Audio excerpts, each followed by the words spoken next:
আসসালামু আলাইকুম। আজকে আপনাদেরকে আমার এই ছোট্ট পেঁপে বাগানটি ঘুরে দেখাবো ইনশাল্লাহ। আমাদের এই পেঁপে গাছগুলোর বর্তমান কেমন অবস্থা রয়েছে এবং আমাদের এই পেঁপে গাছগুলোকে সুস্থ সবল রাখতে আমরা কি কি কীটনাশক স্প্রে করে যাচ্ছি এবং পেঁপে গাছগুলো থেকে ভালো ফলন পাওয়ার জন্য আমরা কি কি পরিচর্যাগুলো করছি সমস্ত কিছু জানিয়ে দেব আজকে এই ভিডিওর মধ্যে। তাই ভিডিওটি না টেনে সম্পূর্ণ দেখলেই বুঝতে পারবেন। তো প্রথমেই আমি আপনাদেরকে আমার এই ছোট্ট বাগানটি ঘুরে দেখাচ্ছি এবং আমার এই পেঁপে গাছ সম্পর্কে কয়েকটি বর্ণনা দিচ্ছি। আমার এখানে মোট 15% জমি রয়েছে আর এই 15% জমিতে আমি 210 পিস পেঁপে গাছ লাগিয়েছি এবং এটি হচ্ছে শাহী জাতের পেঁপে এবং আমার এই পেঁপে গাছগুলোর বর্তমান বয়স হচ্ছে 5 মাসের উপরে। আপনাদেরকে এখন আমি একটি অবাক করা বিষয় জানিয়ে দিচ্ছি। আসলে আমাদের এই মাঠের মধ্যে শুধু আমি একাই পেঁপে চাষ করেছি। আপনারা ভিডিওতে দেখতে পাচ্ছেন চারিপাশে শুধু পাট এবং তিল, মাঝে মধ্যে দেখা যাচ্ছে কিছু জমিতে ভুট্টা চাষ করেছে অথবা যে সকল সবজি ফসলগুলো রয়েছে যেমন মরিচ, পটল, ধুন্দল ইত্যাদি, এই সকল সবজি ফসলগুলো অনেকেই কম বেশি চাষাবাদ করেছে,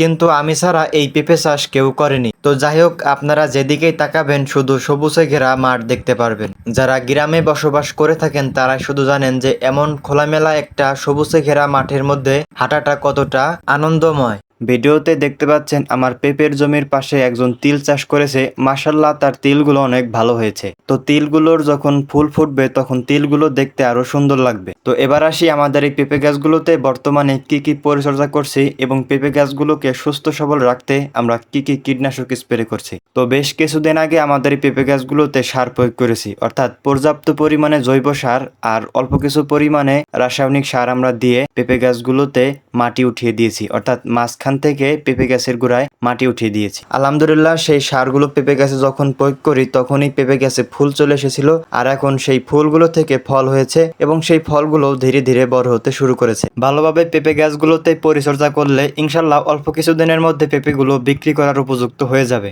এখন আসি আমার এই পেঁপে গাছগুলোকে সুস্থ সবল রাখতে আমি কি কি কীটনাশক স্প্রে করছি। পেঁপে গাছে কয়েকটি মারাত্মক রোগে আক্রমণ করে, সেই রোগে পেঁপে গাছে আক্রমণ করলে পেঁপে গাছ থেকে আর ভালো ফলনের আশা করা যায় না। প্রথমটি মাকড় এবং দ্বিতীয়টি হলদে মুজাই এবং এর পাশাপাশি কিছু চোষক পোকা এবং সাদামাছির আক্রমণ হয়। এই সাদামাছি এবং চোষক পোকার আক্রমণের ফলেই পেঁপে গাছে হলদে মোজাইক রোগের আক্রমণ হয়। তো প্রথমেই আমি যে কাজটি করি, পেঁপে গাছ থেকে সাদামাছি এবং চোষক পোকাকে দমন করি। আর এই চোষক পোকা বা সাদামাছি দমনের জন্য আমি দিয়ে থাকি ইমিডাক্লোপিড গ্রুপের যে কোনো কীটনাশক, যেমন ইমিটাপ অথবা কনফিডর।